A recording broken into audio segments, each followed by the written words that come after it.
improve seeds on your first agricultural television in the capital city of Abuja, Nigeria. I am Hilda Homsem Francois, and of course I have my consultant, an agric officer, Mr. Lawa Olushola Lawa. Welcome to the program, sir. Yeah, thank you, madam. It's always a pleasure being here. It's always our pleasure having you. Thank you. Alright, before we go on the short break, when we come back, we discuss the poor seeds or seedlings as a major cause of low yielding among Nigerian farmers. This is a problem that has been, happening among our farmers when they pick the wrong seeds or seedlings, and of course the result is mostly bad. If you want to know more, you stay glued to your television set. We'll be right back and the discussion will kickstart. This is Improved Seeds on ARCN Television. See you.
Welcome back. This is still Improved Seeds, and we said we're going to discuss poor seeds and seedlings as major cause of low yielding among Nigerian farmers. Mr. Olushola, can you now tell us what are seeds or seedlings, and what are some of the impacts of farmers yielding? Does it have impact on our farmers yielding? Okay. First and foremost, I want us to understand that there are categories and different type of input. Okay. Before you can produce food, you need some certain input, and they are based on categories. And among all the inputs, seeds comes first among crop farmers. And when we talk about animal farmers, we'll be talking about breeding stock. Those are their own seeds, breeding stock. So because it's a very, very important input, because the performance or the result of all other input is connected with the type of seed you are planting. So we have inputs, other inputs like fertilizer, we have inputs like herbicides, chemicals, agricultural chemicals. We have other inputs like farm operations, weeding, spraying, and those are inputs too. So, but seeds comes first. So seeds are planting materials for cereals and other food crops. And when we talk about seedlings, seedlings is a term that is particularly being used for tree crops. Yeah, permanent crops. We use seedlings, and seedlings are seeds that has been nursed. Yeah, that has been nursed, and they are ready to be transplanted on the field. That are seeds. Yeah, they are young plants to be transplanted to the field. That one will now grow to form a tree on your field. So, but seeds is being used in food cropping farm like maize, cowpea, soybean, and everything like that. So the performance, we have different type of seed, and each of them have capability. they will tell you this particular seed can give you 10 tons per hectare. Okay. So because seed is a product of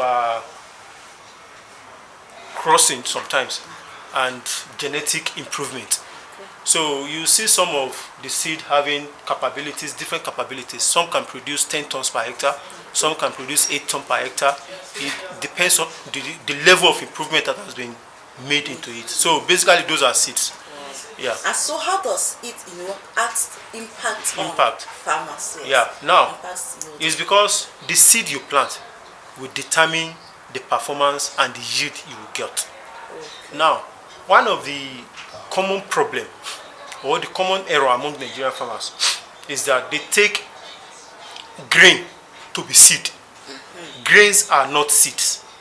Now, if you plant a maize now, if you plant maize on your farm and you harvest, so many farmers have this bad agricultural practice. They will keep part of their harvest for next season planting. It's a very, very bad practice. Now, if you want to grow maize next season, go and buy a certified seed that has been improved scientifically. In that way, high yield is being guaranteed. Because the one you harvested is not meant for planting, it's meant for consumption. Those are grains. Grains are not planting material, they are consumption material. Because they don't have improvement in them. So if you plant a maize now, if you plant a seed, seed is to produce crop that is meant for consumption.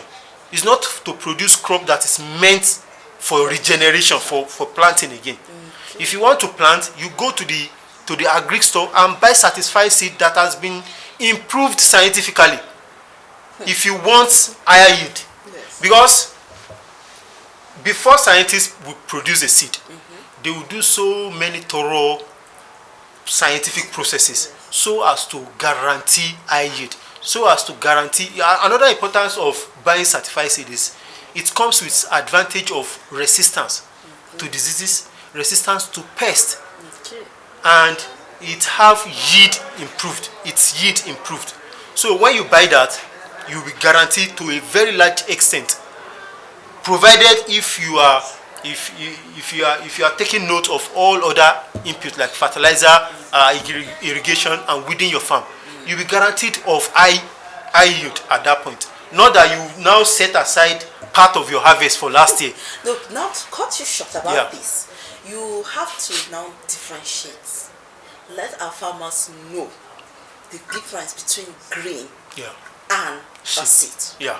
Because I know our forefathers then, after harvesting, most especially corn, you see them getting the big ones. They believe, if I have these big ones, it's going to yield bigger ones like this next time. So please let's know the differences between seeds and grains. Yeah, grains.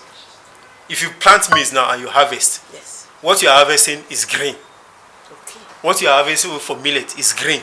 That one is meant for consumption. Okay. It's not meant for reproduction. Now, if you want to reproduce next year, you now go to the agro store to buy certified seed. Grains, they are also grains, but they've been worked upon scientifically to improve their production capacity, to improve their disease resistant capacity, and some other important properties. So it's just like somebody garbage in, garbage out. It's just like somebody. The grains is not improved. It's not even meant for planting. It's meant for consumption. So it's a way by which farmers can help themselves. If your target is high yield, you want to save yourself the problem of disease. You want to at least reduce the stress. You have to go and buy certified seed. Certified seed comes with all these properties I've mentioned earlier, like improvement in pest resistance and disease resistance, and improvement in the water requirement. So those are the benefits farmers stand to gain when they buy certified seeds. Now, okay, I would now gotten it. For our local farmers that are in the rural areas, that still believe in that story of grains as improved seeds, Where can they get it? Is it accessible? Okay, now, for instance, I harvest my crops or my grain now, and I get chemicals, and I know there's a way they use ash to purify. Does that make it a seed? Can we still use that? So those are natural, they are traditional intelligence farmers use, and it has been scientifically proven that mixing ash with some yam particularly would prevent nematode attack. Yeah. That is to prevent pests now. It will prevent nematode from attacking this yam you plant. Then it will sprout. But that doesn't represent that, what you are planting is a seed. Now, a lot of our agricultural development programs in the state, they are taking the message to the grassroots for the farmers to know that your harvest is not meant for the planting. Because if you do that, it will be counterproductive. What we call high yield. High yield is when somebody who plants a certified seed, the person is ready to buy the seed, maybe 5,000 naira with 5 kg bag, and buy fertilizer, buy input, and do everything. At the end of the day, the farmer is coming out with 8 tons per hectare. Will you now compare it with somebody who is planting the grain from last year harvest, and at the end of the day, what you'll be having is 3 tons per hectare, 3 tons to 8 tons. Who is doing a good business? Not comparable. Yeah. So now, how do they identify? When you want to buy seed, one of the important precaution farmers should take note is that all these seeds are made for particular location. Yeah. We have, particularly in maize, farmers have to be very, very conversant with this. There are some maize seed that are made for the rainforest. Yeah, the southern part of the country. And there are some maize seed that are made for the Sahel savanna, the dry part of the country, which is the north. They should not make mistake of buying the ones from the Sahel or the one from the dry environment and plant in the south. So, but basically, the ones in the south are usually made available in the south, while the one made for the north is made available for the north. So farmers should know, and they should check the label very well. You will see what to expect. One of the improvements scientists have made about seed is that we now have seeds that have variety of maturity time. We have some seed that will mature in 50 days, some in 60 days, some in 55 days. Now, depending on the one you want. Now, we have some seed that have bigger cups. We have some seed that have shorter cups, but with still a high density of maize grain. So it depends on the properties the farmers is looking for. And another thing is that it also goes down with the type of the level of water the plant will be needing. Yes, the level of water the plant will be needing. And also we have color. We have the white maize and the yellow maize. So the farmer should look at the label very well. Make sure what you are planting, what you are buying, what you see on the label conforms with what you have in mind to produce. So those are the things farmers should take note of. And before we go, I want to sound a warning. Planting a certified seed is not an all-rounder magic to high yield. It's not an all-rounder magic to high yield. It's just one of the components by which farmers should put in place to achieve high yield, which is very, very important. Now, if you plant a very bad seed and you are applying fertilizer, that seed will do to the best of its ability, of its own parent, of its own component. It will not give you more than what its parent can do. Do you get it? Yes. Now, but you that you planted improved seed, the improved seed will be able to make use of the fertilizer and produce more. So singular, depending on hybrid seed, improved seed, is not the magic formula for high yield. There are some other things like fertilizer application, making water available when it's needed, weeding your farm. That the composition of all this is what will guarantee you high yield.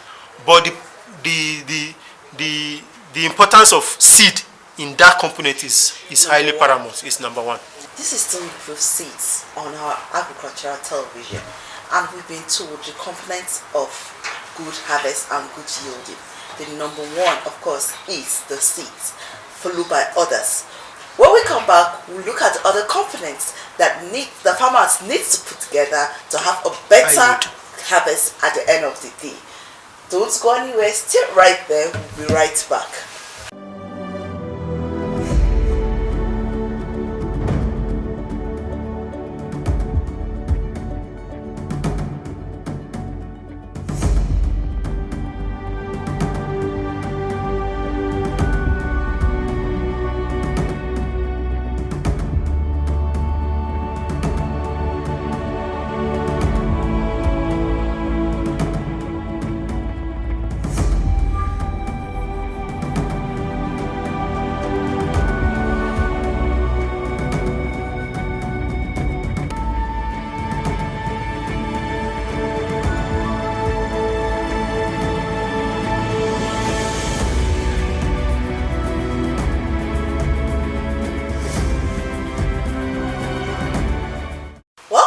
Before we went on the break, we were talking about the components of good and better harvest. To have a better yielding by our farmers, it's not just about the seeds, but there are other components that need to put together to have a better and a yield and a smiling farmer at the end of the day. So right now, sir, apart from the seeds, we're talking about the fertilizer. We're talking about how to keep weeds and other stuffs out of the farm. Can you still elaborate? So before farmer can talk about achieving high yield, there is something we call good agricultural practices, which is all encompassing. It starts from even the land preparation, the way you prepare your land, site selection, nutrient amendment, which is fertilizer application, the use of agrochemicals to control weed, pests, and diseases, and also even harvesting at the right time, irrigation, and so many other things. So the components are intertwined. They have correlation and collaboration. They work hand in hand.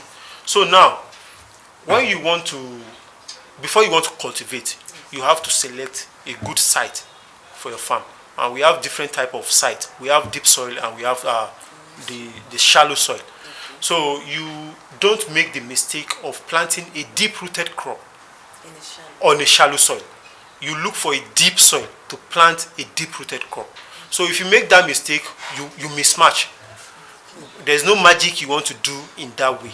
It's just like somebody who is planting a plantain. Plantain is a deep-rooted crop, and it needs a deep soil. If you are planting plantain on a shallow soil that have less than 0.2 meter depth, there's no way there's no magic you want to do. If you pour fertilizer till tomorrow, that plant will not do well, because that environment is not, it will not even provide anchorage and root penetration. So that's the problem. You have to select a good site for your crop. Know the type of crop you are planting and select the site that supports the crop. That's number one. Another thing is land preparation. Now, according to crop, you prepare your land. There are some crops that you don't need to prepare bed. You don't need to prepare ridges. But there are some crops that require that. Like cassava, you have to make your ridge. Like yam, you have to make your ridge. Now, you make ridge for the ones that require it. And you just plow your land and harrow to make root penetration easy for other crops. Now, that is that. So the planting time is another thing you have to take note of. You plant at the right time. you don't plant at the wrong time. If you plant at the wrong time, you are likely to face crop failure. So each crop have their own planting time and developmental stages. So then we move to fertilizer application. Just like human being, just like our food. Each food have the nutrients they want to provide to the body. Rice is providing carbohydrate, meat is providing protein. So, and even our crop have different needs. We have nitrogen, phosphorus, just like carbohydrate, protein, and Fanta oil. So don't make the mistake. Like maize now. Maize have more requirement of nitrogen than potassium. It have requirement for potassium and phosphorus, but more of nitrogen. So you give it more of nitrogen ahead of other nutrient components. And like plantain, I said earlier, plantains have more need for phosphorus and potassium. So you have to know the crop you are planting, and you know the nutrient it requires. Now, another thing to get the best out of fertilizer application is the issue of time. You don't just apply fertilizer at any time. You apply fertilizer at the right developmental stage of the crop you are planting. And you don't apply fertilizer when you see the rain is about to fall, except you want the rain to wash it away. And you apply it when the soil is not that dry, it's still wet. So that's all these things you have to take note of. Another component you have to pay attention, farmers have to pay attention to, is you maintain healthy planting population. For example, now a maize farm, standard population should have like 52,000 to 60,000 maize stand. If you are planting below that or far below, imagine somebody is supposed to plant 60,000 maize stand on an hectare, and you are planting 30,000. No magic you want to do. The yield from 30,000 stand will not be the same thing with a yield from 60,000 plants. So farmers should inculcate and follow planting population too. These are all good agricultural practices. And you don't just plant your farm saying I'm applying fertilizer, I'm spraying pesticide, and you don't weed your farm. If you don't weed your farm, there will be competition. And weed is one of the entrance way by which disease comes in and pest comes in. So all these things holistically combined with planting good seeds is what will guarantee high yield at the end of the day when you want to harvest. So it's just like somebody who wants to travel to the US. You start from getting a Nigerian passport. Yes. You buy a ticket, you get your load ready, and you be at the airport at the right time before you can fly. Then before you can achieve your aim of traveling, get your visa and everything like that. So all these things are interwoven, they are interrelated, all these components, starting from land preparation, starting from seed selection, starting from site selection, starting with fertilizer application, spraying pesticide when you notice a pest, and so many other things. So it's all inclusive. Do you have any words for your farmers? So for our farmers, we all know that the success of farmer is what guarantees food security in the country. If farmers are working and they are not smiling to the bank, they are not smiling to the market, they are not coming out with good yield, there will be hunger in the land. So we are saying all this because we want our farmers to achieve high yield. Sure. When they achieve high yield, it means more money for them. And it will not even stop at that. More money for them, more food for us. And we'll be able to zero hunger. Thank you so much. It has been an interesting episode with our consultant. I told you there's no dull moment with him. He's full of agriculture. And it's because he has it in him. We appreciate you coming here and always answering us whenever we call. Thank you so much. Farmers, you heard it. There are lots of agricultural practices for us to have better yields at the end of the day. You just don't think about the seeds. There are other things like the site selection, like the right seeds, the right time to plant, the season, and all others. I tell you, It's never a dull moment with improved seeds. If you want to go into agriculture, you just keep a date with us next time for another episode of the program. From all of us is take good care of yourself. Let us go back to the farm and kick away hunger. From everybody, I am Hilda Homsa Phantom saying keep watching more of our programs. See you.